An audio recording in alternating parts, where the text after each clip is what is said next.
Well, hello and welcome to the program. This is Daily Politics, your home for everything politics, policy, and governance. My name is Abdullahi Ahmed. Welcome to the program once again. Tonight on the program, we turn our focus to the unfolding political drama in Kogi Central, where the move to recall Senator Natasha Akpoti-Oduaghan is gaining momentum. The Independent National Electoral Commission has officially received a petition seeking her recall, sparking intense debate on the process, its implications, and the political undercurrents at play.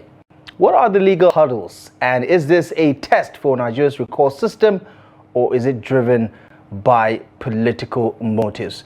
We try our best to do justice to the conversation, look at the legal side of it, the constitutional side of it, as well as the political drama that is still unfolding. Joining us to help us break all of this down is a senior advocate of Nigeria and a constitutional expert. Kargbo will be joining the conversation virtually this evening. Hello and welcome to the program. Thank you so much for joining us on the program. Right, first and foremost, this is not necessarily uncharted waters. We've been here before a couple of times, unsuccessfully.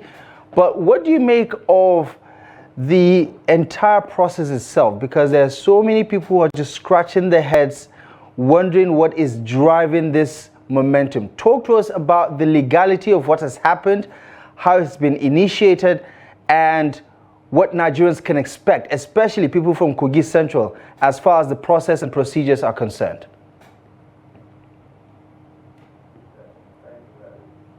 I think much of what is happening is actually the political side of it. And the legal question is, do the people, that is the electorate, have the power to recall the National Assembly member, whether as a senator or as House of Rep? Yes, the electorate of the constituency or the senatorial district from where the senator or the House of Rep is elected can declare that they've lost confidence in the representative or their senator and initiate processes to recall that senator or House of Rep member. And the process is simple. Section 69 of the Constitution says if the electorate indicate that particular loss of confidence by filing and submitting, by writing and submitting a petition to the chairman of INEC, and there should be more than 50, that is because the Constitution simply says more than half of the registered voter in the senatorial district, in the case of Natasha here now, and the signatures of those people who have signed the petition is verified by INEC. And after the verification, if indeed those who signed the petition are registered members and they constitute more than 50% of the registered members in her own senatorial district, then INEC would take the next step, which is, having received that petition, verify the signatures.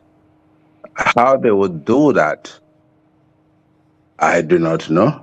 But I guess they would have measures or means and methods of verifying that, whether they would have to call handwriting experts or by simply comparing the signatures in the petition and those in the voters register. And that is if those signatures are indeed in the voters register. Thereafter, if that is confirmed that indeed the petition is made by more than 50% of the electorate, the next step would be for INEC to conduct a yes or no vote referendum in that very particular senatorial district within 90 days. And for that process to succeed, the yes must be more than 50%. Right. That's about 50%. Okay. Okay. And if that is done and it is successful, the next step is for INEC to certify that very particular result of the referendum and declare the seat vacant. But let me tell you now as to why I think the Constitution gave that power to the electorate to recall their own representative or their own senator. You know, the office of the president is not a representative office. It's a contractual office. It is an office in which the president asks the people to give him a tenure within which he would fulfill certain promises. But because the Constitution framers, writers know and have the history of the tendency of the executive in particular to be overbearing and perhaps act in excess of its enumerated powers, they give the power of surveillance and check to their own representative, because their own representatives are actually the democratic symbol, because they are the people who are representing the voice of the people, the voice of the majority. So they are to be and serve as a buffer between the executive and the people. They are to limit the presidency to the enumerated powers in the Constitution.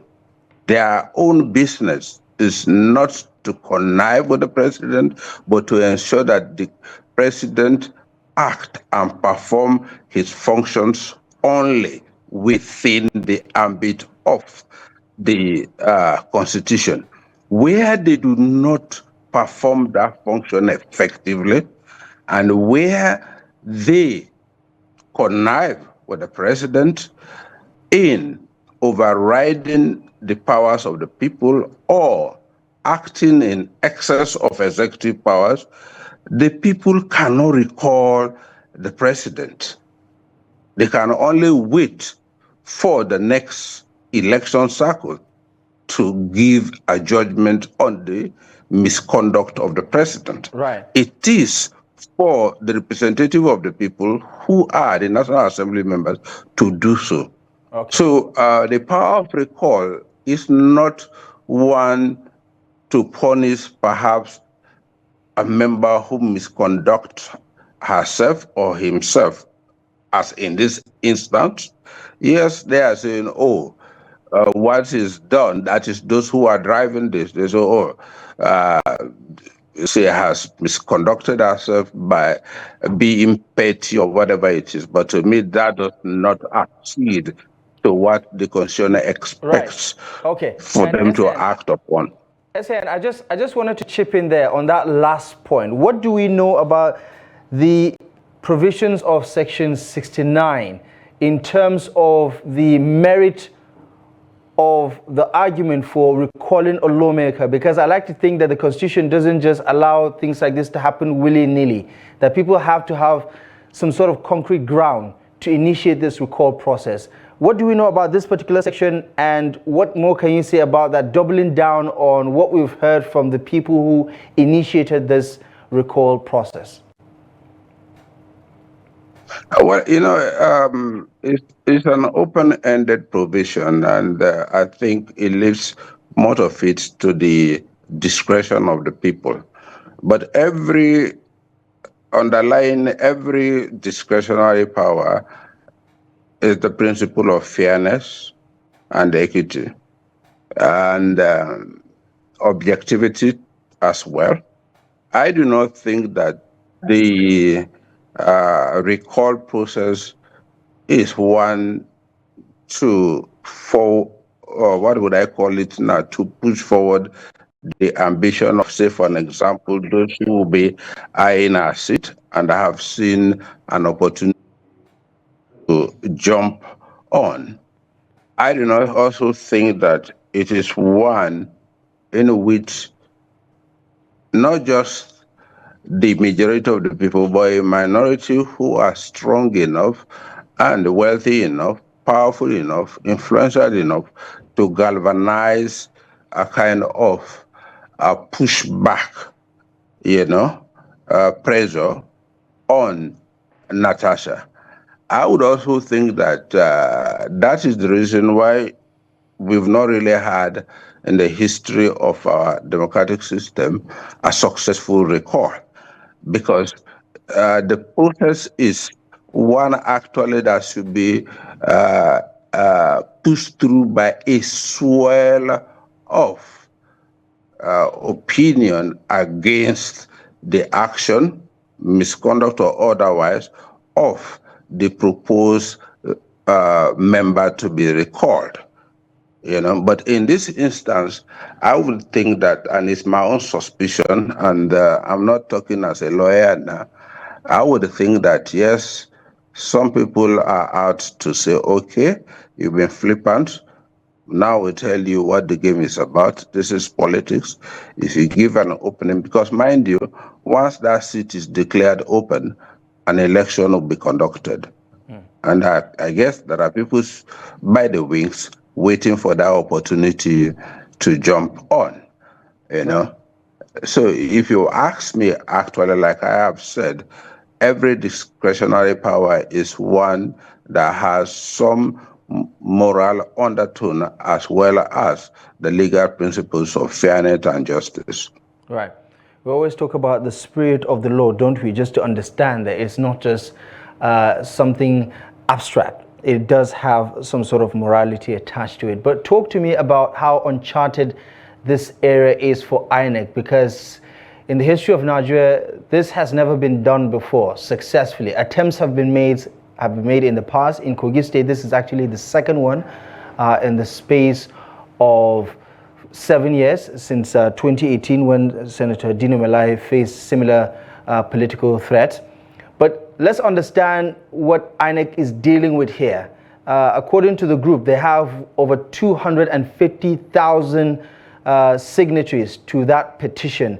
One might argue that in an election that produced a senator of the Federal Republic with less than 120,000 people on voting day, how did they manage to get 250,000 in a matter of a week?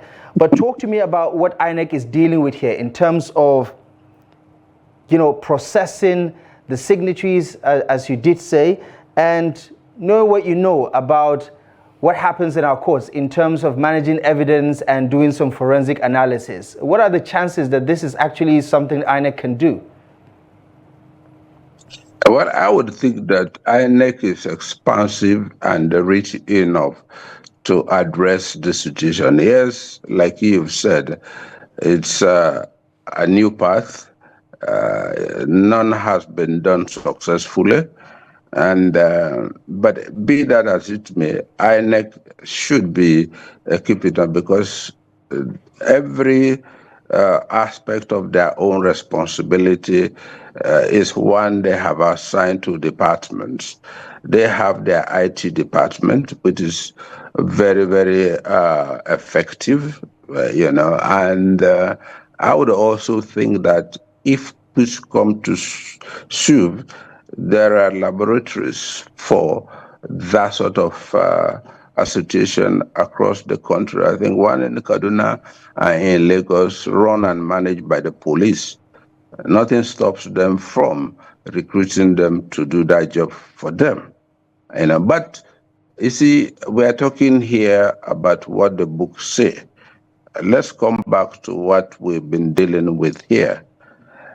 Every influential, powerful, rich individual out there always has that tendency, and has almost always been successful in driving through ambitions.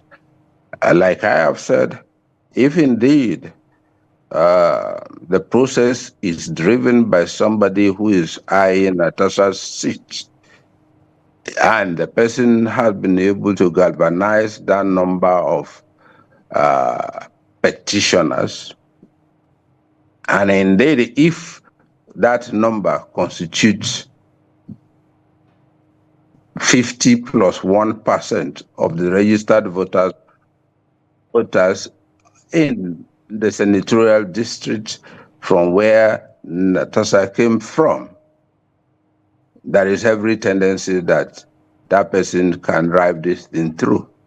Because like you've said, at the end of the day, let us assume that INEC comes up with the answer that indeed it has verified the signatures. And it's gone ahead to act on that verification. The only resort that Natasha would have is to go to court to challenge that claim that indeed those signatures are verified. And like you've said, the moment she goes there, the onus will now be on her to disprove that claim and that conclusion by INEC. Mind you, INEC is an institution rich enough to do whatever it wants to do. And like I have also said, if the drivers are very powerful, rich people, they can drive this through. But let's flip it. Would Natasha be able to surmount the hurdle of disproving that fact? Because the only thing here that is contentious, like I would say, are issues of numbers, whether or not the petitioners constitute 50 plus 1% of the registered voters in the district, and two, whether or not the signatures that they would have subscribed to the petition are signatures that can be found in the register. Right. Those are the things that are contentious. Okay. Once that is done, the others are, like you would say in the street, easy peasy. Okay. Finally, SAN, just before we go, what comes next? Because I understand that based on the provisions of Section 69, there is going to be a referendum if INEC ticks all the boxes in terms of the percentage of the voters, in terms of the numbers, in terms of the veracity of the signatories to the petition. There's going to be a referendum to decide the fate of Senator Natasha as a senator of the Federal Republic representing Kogi Central. Is that going to take the form of a ballot voting? What are we expecting here?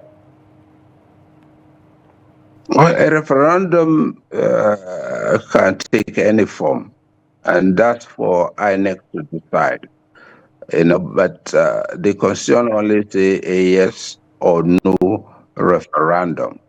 It's not like the usual election, but I would think that they will resort to what they are already convenient and conversant with is balloting. Nothing stops them from balloting, and in that process, all they would ask those who would participate in the process is to indicate whether the process will go through. They will say yes. Whether the process shouldn't go beyond that, they will say no. But once they've done that, and indeed they get the numbers, which is what? A simple majority. Mind you, like I have said, these are the only areas that you can find dispute, whether or not those numbers are correct.